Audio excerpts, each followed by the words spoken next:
kita juga pengen tahu dong Pak dari sisi kita nih di pemerintahan gitu, sinkronisasi antara pemerintah dan juga media pastinya. Sehingga itu komunikasi ke publik nih dari sisi pemerintah yang dilihat dari teman-teman media itu seperti apa sih Pak? Terutama antara. Betul, terkhusus juga ini Pak, terkhusus juga untuk pemerintahan Bapak Presiden Jokowi di kabinet yang pertama dan juga yang saat ini. Jadi khusus untuk tahun 2020 dan sampai sekarang memang di saat kita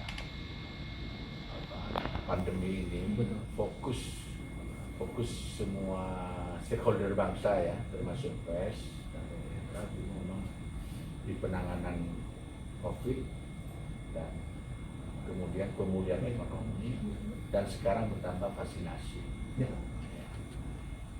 Semua porsi pemberitaan kita, media massa mainstream, mungkin juga media sosial banyak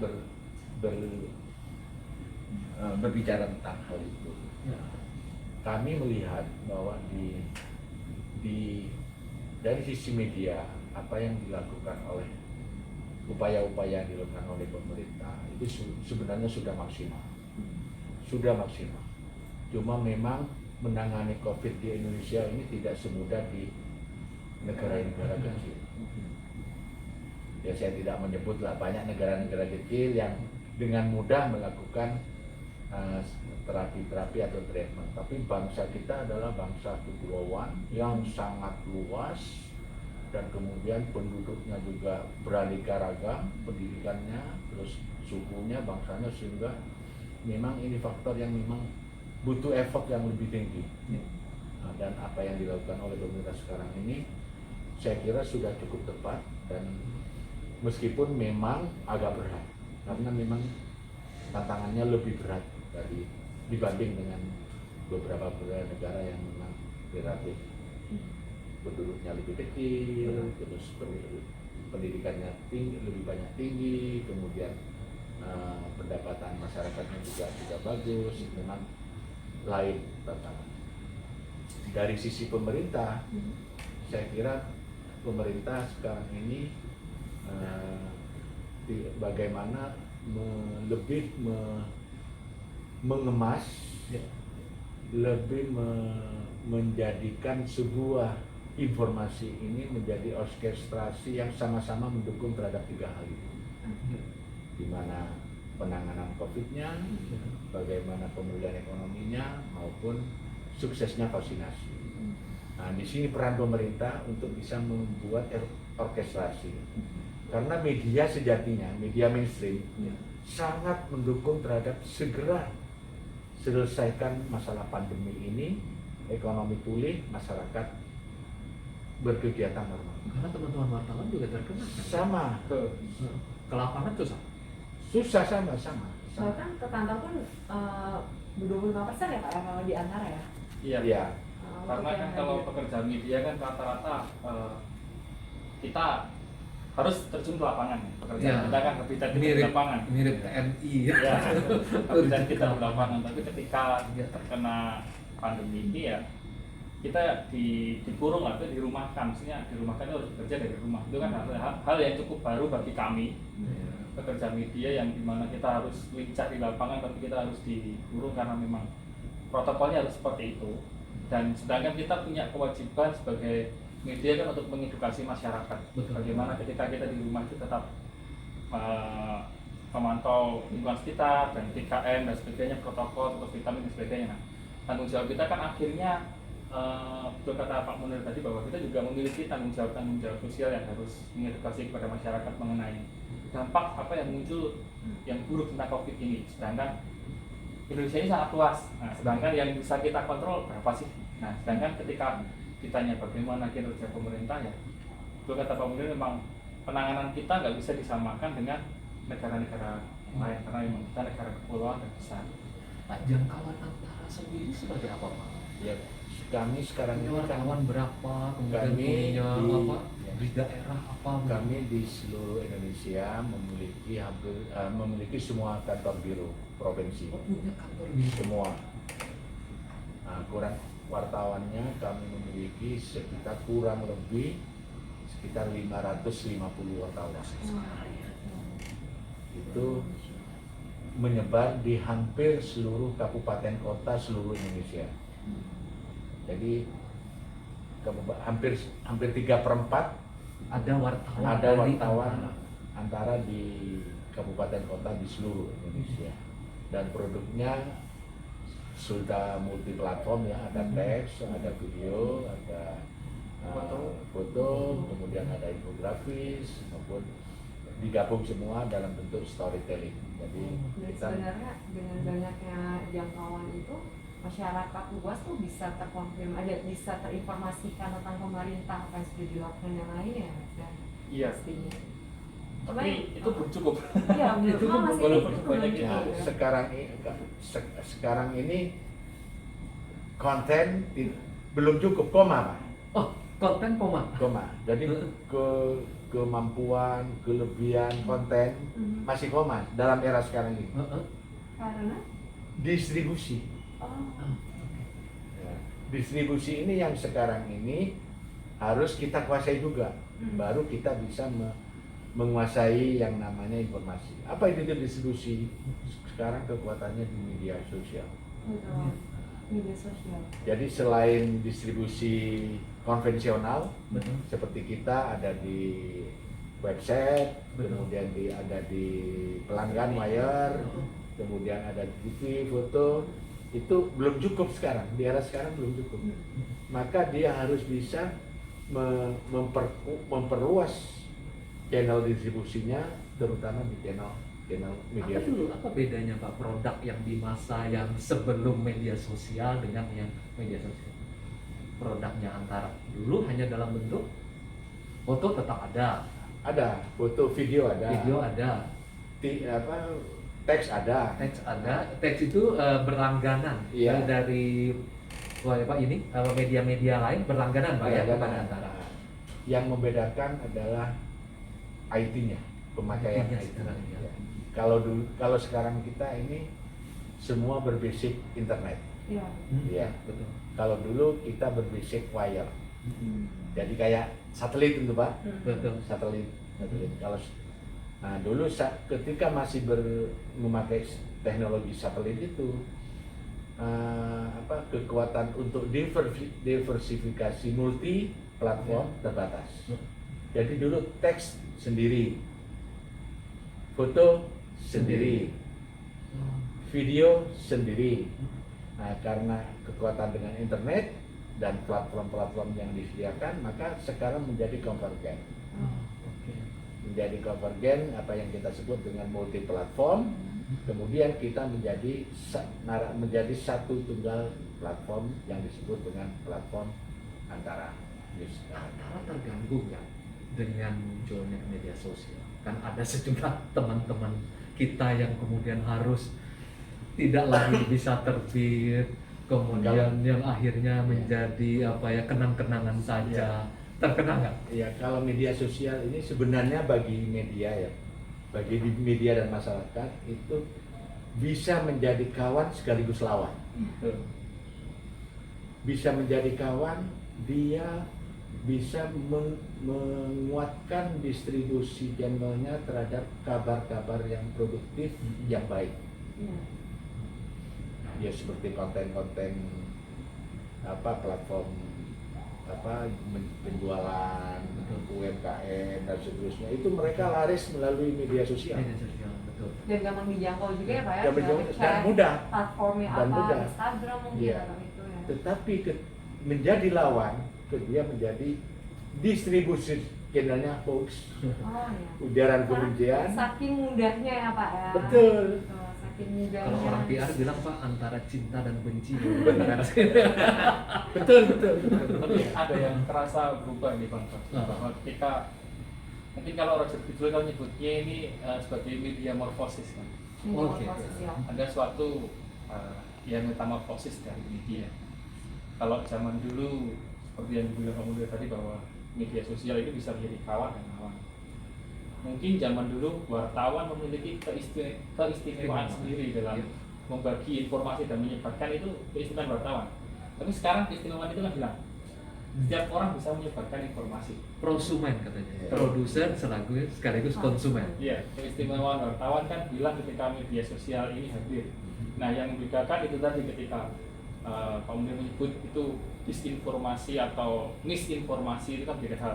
Dan akhirnya menjadi hoax itu karena memang kemudahan informasi ini menjadi infobesitas atau kelebihan informasi, namun ya tingkat keakuratannya ini Nah, belum bisa kalau pakai Bilkop itu 9 asas jurnalisme itu Ya. tetap dipegang oleh Antara dan teman-teman wartawan kan. Ya, Beda dengan orang yang hanya main ya, media sosial dan menulis lalu menyebarkan. Iya. Mereka tidak peduli, paling tidak soal kebenaran, soal konfirmasi, mereka nggak peduli ya. Jadi tadi yang juga Oke. bisa ketuatkan dengan yang tadi sempat yang dikatakan oleh Pak Munir ya, dari sisi edukasi pun juga orang yang menerima berita pun ya Pak ya, belum tentu juga bisa mencerna berita dengan baik. Jadi langsung iya aja, langsung Iya. forward gitu.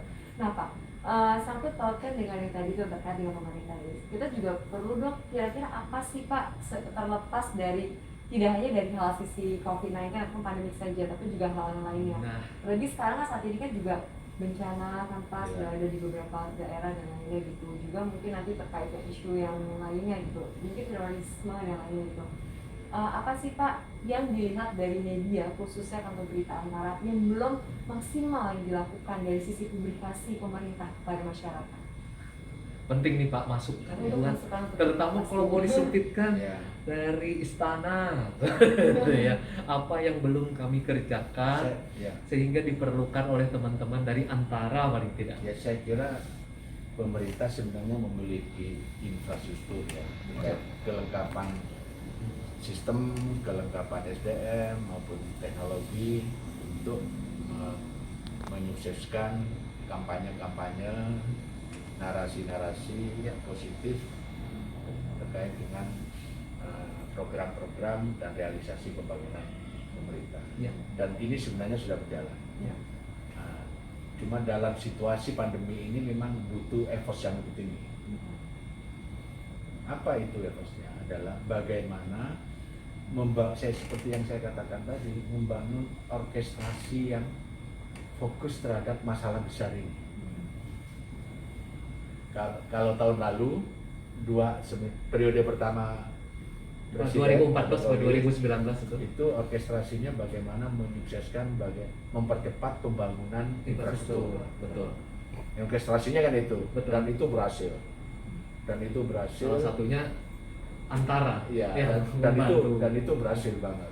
Terbukti sampai tahun 2020 kita membangun tol 1.300 km lebih. Betul. Dan itu terpanjang sepanjang presiden-presiden sebelumnya yang hanya 800 sekian. Iya betul. Iya, dan beliau Pak Jokowi hanya waktu itu sampai sekarang sudah membangun 1.300, kurang lebih 1.300 km lebih. Orkestrasi itu dulu sukses. Sekarang ini ada tantangan baru Iya betul. yang disebut dengan COVID dan dampaknya, terutama keterpurukan ekonomi yang disebut terutama daya beli masyarakat, investasi yang menurun dan seterusnya. Ini yang harus dibedah, kemudian dianalisa, kemudian dijadikan orkestrasi yang sama-sama bagaimana ayo pemerintah memuluskan kampanye suksesnya 3 hal tadi itu: penanganan COVID, pemulihan ekonomi, dan vaksinasi. Ini sebelumnya kan 2 bulan pertama saya di sini, dari bulan Oktober, November, Desember, Januari baru udah mulai masuk COVID itu, teman-teman wartawan termasuk Antara kan bisa ngejar-ngejar menteri di Iya. bawah sana, langsung bertemu. Iya. Ini bertemu saja udah nggak bisa. Nah ini apa yang harus kami lakukan dalam kondisi seperti ini supaya berita-berita atau informasi yang diterima oleh teman-teman terutama khususnya Antara itu masih tetap optimal gitu. Nah kami permasukkan. Sama lagi nih Om Afri, ini menyambung dengan pertanyaan Pak Fajin juga sekarang nih. Sebenarnya tuh media tuh seneng nggak sih kalau misalkan press con itu via Zoom online seperti itu? Karena kan pasti kan hype-nya beda ya. Yang biasanya harus ngejar-ngejar kayak tadi doorstop Iya. kata Pak Fajin, sekarang harus jadi kaum rebahan. Ya kan? Kalau bertanya seneng atau enggak, pasti enggak. Pasti enggak ya, Pasti enggak. lebih senang langsung ya. Senang langsung, tapi Oh, mungkin ini salah satu situasi yang paling aman yang bagi kita semua ya. betul. Yang biasanya mungkin, tapi mungkin karena teman-teman yang berkutat di istana mungkin akan lebih tahu lah, karena Ya. kebetulan saya bukan teman-teman bukan salah satu wartawan yang sering ke istana, tapi di Betul. Tapi- lembaga lain dan juga Kalau lembaga lain sama, juga terpaksa pakai ya mau nggak webinar mau. gitu. Iya. Kalau memang kan informasinya kan terbatas Bang Fajrul. Betul. Nah ini mungkin tentunya jadi PR-nya Bang Fajrul nih. Iya, betul. Harus menanggapi teman-teman di lapangan dan harus aktif. Itu memang mungkin kalau ditanya harus seperti apa, saya pikir karena media sosial dan sebagainya itu kan menuntut sifat aslinya kan interaktif. Betul. Kalau media sosial itu kan mungkin. Hmm. Dan mengingat kalau yang di isu mengenai istana atau pemerintah pasti simbol pemerintah kan Pak Jokowi. Pak Jokowi. Beliau kan sebagai apa ya, achievement celebrity lah, istilahnya selebriti yang dia dapat sebutan selebriti itu dari capaian dia di politik, Betul. dari capaian dia politik karir sampai akhirnya terpilih. Nah, itu kan berarti dia akan menjadi pusat perhatian dari teman-teman nih Betul. di lapangan. Sedangkan saat ini kan Pak Presiden Jokowi nggak mungkin kan melayani teman-teman Nggak bisa, wartawan. iya betul. Iya, Kalau dulu langsung beliau mendatangi wartawan, Iya. kemudian beliau sapa, terus Iya. nanya, bertanda, gitu. Iya. Udah kan udah nggak bisa lagi. Nah iya, ini PR-nya Pak Fajrul lumayan itu. Nah, ini supaya lebih bisa menjelaskan juga nih Pak Fajrul Rahman. Iya, itu. Bapak kan sebagai juru bicara Iya. isu ini. Iya. Sebenarnya tuh tugas-tugasnya terus seperti apa nanti biar sahabat-sahabat Bung juga Oh, tahu. nih. iya. Karena kan kadang-kadang kan suka kok nggak ada.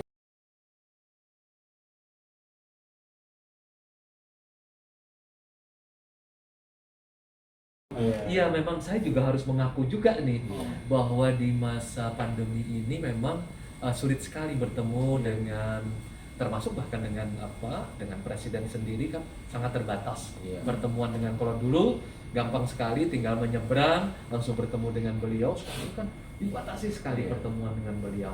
Apalagi kalau kita belum diswab satu hari kan sudah nggak boleh ketemu, belum kegiatan-kegiatan yang lain ya. Jadi banyak informasi-informasi memang yang belum bisa dikonfirmasi secara langsung dengan beliau. Jadi terpaksa memang harus ditunda. Nah, pertanyaan teman-teman ini kan kadang-kadang memperlakukan saya lebih presiden dari presiden. Harus jawaban duluan ya. Saya harus menjawab sesuatu yang presiden aja belum menjawab kan kayak gitu. Tapi itu resiko Pak Fajrul. Nah di titik ini mungkin sekalian ini di Iya. depan Pak Munir sebagai Pemret ya, dan teman-teman wartawan yang mungkin mengikuti acara ini, saya itu adalah juru bicara presiden. Jadi saya harus berbicara sesudah presiden berbicara. Jadi kalau presiden berpidato, memberikan arahan, perintah, saya tugasnya kan menjabarkan dan menjabarkan sesuai dengan apa yang beliau sampaikan, atau saya menjabarkannya sesuai dengan apa itu arti audiens yang akan dicapai. Yang paling sulit kan bicara dengan, kalau dengan wartawan lebih mudah, Iya. tapi kalau dengan generasi Y, milenial, generasi Z, generasi anak saya yang maunya nggak mau mendengarkan, maunya mendengarkan ini podcast. Mereka mendengarkan televisi nggak mau, Iya. misalnya seperti itu. Dan ini tantangan tersendiri. Jadi sekali lagi memang saya hanya bisa menjawab sesudah presiden berbicara.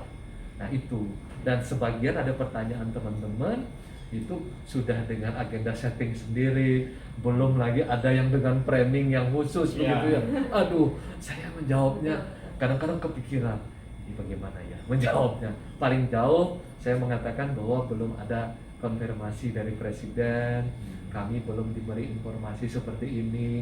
Tapi kemudian tambah lagi pertanyaannya kan jadi memanjang.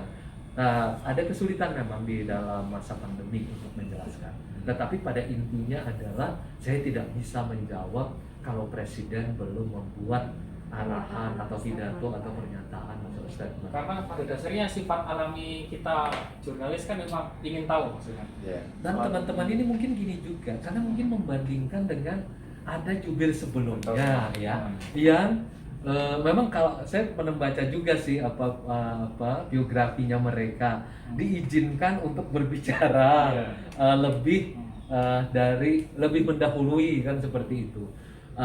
Kan setiap presiden memiliki apa ini style Style, sendiri style masing-masing. mengenai. Nah, saya hanya boleh menyampaikan setelah presiden menyatakan sesuatu sampai batasan tertentu. Nah, jadi itu yang harus bisa saya. Tupoksinya sih seperti itu. Jadi tupoksinya beda dengan tupoksi mungkin zamannya Pak Wimar ya. Pak Wimar Witular itu saya lihat beliau berbicara bahkan tapi memang begini karena misalnya terakhir menjawab bahwa saya belum mendapatkan informasi terkait, tapi memang kadang-kadang dikasih judul oleh sejumlah Ya. teman wartawan jawaban istana gitu padahal tapi memang beda dengan teman-teman dari. Nah, ini mungkin yang saya juga ingin bertanya, perbedaan antara dengan apa media yang lain itu ada sedikit perbedaan atau memang ada upaya membedakan begitu ya? Sebenarnya dari sisi kaidah jurnalistik itu Sama sama, kan ya Pak ya? Dari kaidah jurnalistik, standar jurnalistik sama. Cuma yang membedakan kita urutannya 1, 2, 3, 4. Kalau dibuat urutan, Ya. kita punya tagline itu 3. Heeh. Kalau dibuat 3 itu 3 sampai 10 itu 3. 1 akurasi, 2 cepat, 3 penting. Tapi 1 sampai 5 itu isinya akurasi, Pak. Akurat. Akurat, Ya. Akurat, baru cepat, Cepat, penting. Hmm. Nah, ini yang membedakan pendekatannya dengan media-media Dengan lain. media. Yang media-media lain nomor 1 cepat, kebanyakan cepat. Nomor 1 cepat, Tapi akurat nggak ya? belum tentu. Oh. Belum tentu. Nah, itulah yang membedakan, sehingga dari dua pendekatan yang itu yang membuat cara kerjanya berbeda. Oh iya, betul. Ketika kita mengedepankan akurasi, maka stilnya adalah stil yang disebut dengan stil book jurnalistik agak kaku. Hmm. Ya, agak kaku juga. Misalkan contoh ya, Munir ini hari ini misalkan mengeluarkan statement bahwa ada kebakaran, misalkan saya pendapat ada kebakaran apartemen lantai 60 Betul. misalkan. Tapi yang terbakar itu cuma lantai 2. Tapi kalau antara judulnya lebih tinggi tidak apa-apa. Lantai 2 apartemen X terbakar. Tapi kalau yang media yang bombastis, yang pendekatannya langsung lain, apartemen terbakar, ya? lantai 60 terbakar. Terbakar. Lalu di dalamnya, oh ternyata cuma lantai dua. Lantai 2. Itu sama kami pernah mengalami. Nah, faktanya sama, Pak. Tidak ada yang salah. Biar yang salah ya. Dari fakta yang ada tidak ada yang salah. Misalnya judul sih Pak. Iya, tapi tidak ada yang salah. Iya betul. Nah, ini yang membedakan cara kerja dan pendekatannya yang berbeda. Jadi walaupun ada media sosial yang selalu menuntut kecepatan, antara tetap strict di wilayah akurasi. Karena kita resikonya lebih besar kalau sebagai antara kan dikutip ya. Ya, karena dikutip oleh banyak Betul. tempat media lain ya. Satu Apalagi kesalahan kalau itu sudah- kalau dikutip kan dosanya kalau jadi banyak. Oh, Jadi betul. banyak betul. Pembahasan udah dosa nih agak serem ya. Iya. apalagi satu berita mungkin dia akan menjangkau dengan semua yang tadi Iya. Iya. seluruh Indonesia itu ya Pak ya. Dan ketika antara tanda petik ya, Hmm. melakukan hal yang tidak akurat, Hmm. itu yang ngutip banyak. Ya, Iya. seluruh Indonesia dan seluruh dunia. Iya, jelas. Seluruh dunia. Betul. Padahal cuma satu kalimat saja. Hmm. Nah, Kalau media lain mungkin it's okay, Ya. betul. tapi kalau antara, waduh, Waduh. dampaknya sangat dahsyat kalau sudah melakukan.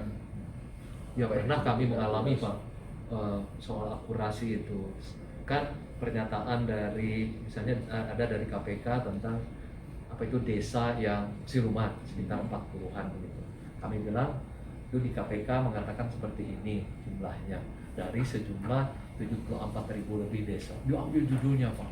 Istana mengatakan 74.000 desa siluman. Iya. Aduh Pak, itu langsung merinding saya karena kami juga hampir mirip dengan kalau antara dikutip kan kalau di sini kan selalu disebutnya itu tadi disebut Jokowi titik Iya. 2 atau Istana titik 2 Merepresentasikan. merepresentasikan itu yang menakutkan. Nah itu, nah saya bertanya juga kalau misalnya saya menjawab hanya mengatakan kami belum mendapatkan konfirmasi, apakah itu cukup buat teman-teman? Ya secara news cukup. Cukup ya, Cuman cukup kadang ya. secara Tidak memuaskan. Ya, ya. walaupun tidak memuaskan, tapi ya. paling enggak secara apa ya, secara news kita dapat info terbaru bahwa ya memang belum ada, secara resminya belum. Betul. Kalaupun ada informasi di luar sana yang sudah ada, berarti itu mungkin belum resmi. Betul. Paling enggak seperti itu. Yang paling sering ditanya oleh teman-teman di sini juga nanti agenda presiden. Betul. Ya. Padahal agenda presiden itu biasanya baru bisa diumumkan kalau sudah terjadi. Nah, misalnya apakah hari ini akan ada misalnya pelantikan pejabat ini gitu ya.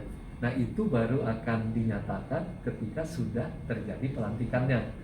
Nah, umumnya teman-teman itu tanya, oh, itu akan dilantik ya, namanya ini ya, namanya itu. Saya paling menjawabnya kan, tunggu pada jamnya, nanti ketika sudah dilaksanakan baru bisa. Tapi teman-teman kan pasti sangat tidak puas. Ya. Dan saya tentu bisa sadar Pak, kalau bisa memberitakan pertama nama Ya. pejabatnya adalah X, Ya. dan kemudian jam pelantikannya jam segini, wah tentu ini sekali. Mungkin karena tadi itu Pak, mereka pengennya cari yang cepat dan akurasinya Betul, tinggi akurasinya gitu. iya. Sedangkan Pak Fauzi sebagai jubir presiden nggak bisa langsung memberikan statement yang hal-hal yang belum terjadi itu ya Pak terkait Betul. agenda presiden itu. Harus presiden harus menyatakan terlebih dahulu, kemudian kegiatan itu harus sudah terjadi dilakukan oleh presiden. Nah itu yang menjadi apa? Berarti mungkin yang dilayani mungkin teman-teman yang medianya sudah terverifikasi dengan tes dulu. Oh, iya benar. Nah ini bagaimana Seperti itu? Nah harus begitu ya? Ya karena kalau gimana ya, teman-teman kan kadang memang banyak yang ya seperti tadi kita memang dituntut dan ya kita haus akan informasi yang lebih dulu dari orang lain. Betul. Cuman kadang ya benar kata Pak Fazul, memang ada 1-2 media yang ya tidak bisa bertanggung jawab lah, tidak bisa dipertanggungjawabkan infonya. Kadang kan kita nggak tahu bahwa ini media dari mana, dari siapa. Kadang karena zaman sekarang kan orang mendirikan media sangat mudah. Ya. Asalkan punya web, punya wartawan, tadi kan media. Cuman kan bedanya ini Registrasi media yang tidak di Dewan terverifikasi Pers, di Dewan Pers atau bukan. Mungkin kalau kategori media yang terverifikasi Dewan Pers dan memang sudah teruji kelayakannya dan track recordnya, maksudnya tidak ada yang macam-macam, Itu yang hendaknya kita itu yang dahulukan. sebenarnya Bang Fajrul mencoba mendekati dan melayani kayak gitu. Seperti Oke, itu baik. saran dari Nah, kalau ini kan dalam kondisi COVID tadi sudah disinggung oleh Pak Mun, kan Presiden sudah berusaha nih memberikan juga beragam insentif kepada teman-teman pers. Apakah itu cukup ya yang sementara ini sudah ada? Atau ada lagi yang diharapkan dalam Kita teman-teman komunitas pers kan beberapa kali ya bertemu Presiden? bertemu dengan presiden, Betul. kemudian ditindaklanjuti di tingkat menteri, Betul. dan ada beberapa permintaan teman-teman, terutama stimulus lah ya, Betul. stimulus. Nah, cuma saya mendapat informasi modifikasi untuk mendapat stimulusnya yang agak sulit. Nah, yang sudah kelar ini pajak keringanan kertas Iya. yang sudah kelar. Kedua, model stimulus subsidi kepada teman-teman wartawan yang dikemas dalam ubah perilaku Oke. melalui Satgas, KPCP. ya, Pak Satgas melalui Pak Doni Muradi. Pak Doni Model. Oh, berarti Satgas pencegahan pencegahan COVID-19. melalui yang disebut dengan kampanye ubah perilaku. Betul. Nah, cuma model-model ini efektif atau tidak mungkin kita masih menunggu evaluasi apakah sudah menyentuh betul terhadap kebutuhan atau kendala wartawan atau pers di era pandemi ini atau masih ada modifikasi. Nah, terkait dengan vaksinasi, apa teman-teman wartawan pengen didahulukan juga? Dewan Pers sudah mengirim surat Oke. kepada KJP, KPCP. Pak Erick Thohir, ya. ya, dan Menkes, Ya. bagaimana teman-teman media, wartawan Ya. diupayakan untuk didahulukan mendapat vaksinasi, karena pada hakikatnya wartawan juga ada di garda depan. Betul. Iya. Betul. Dan benar-benar langsung ketemu masyarakat Iya, juga dalam ya hal Pak itu ya. bertugas. Apalagi karena wawancara ya. Iya. Tapi alhamdulillah kebetulan saya juga panitia Hari Pers Nasional, karena saya juga ketua PWI Pusat, salah satu Oke. Salah satu ketua PWI Pusat. Kemarin dalam rapatnya dapat informasi baik, Kementerian Kesehatan dalam tahap awal ini memberikan 500 vaksinasi kepada wartawan. Kementerian Kesehatan.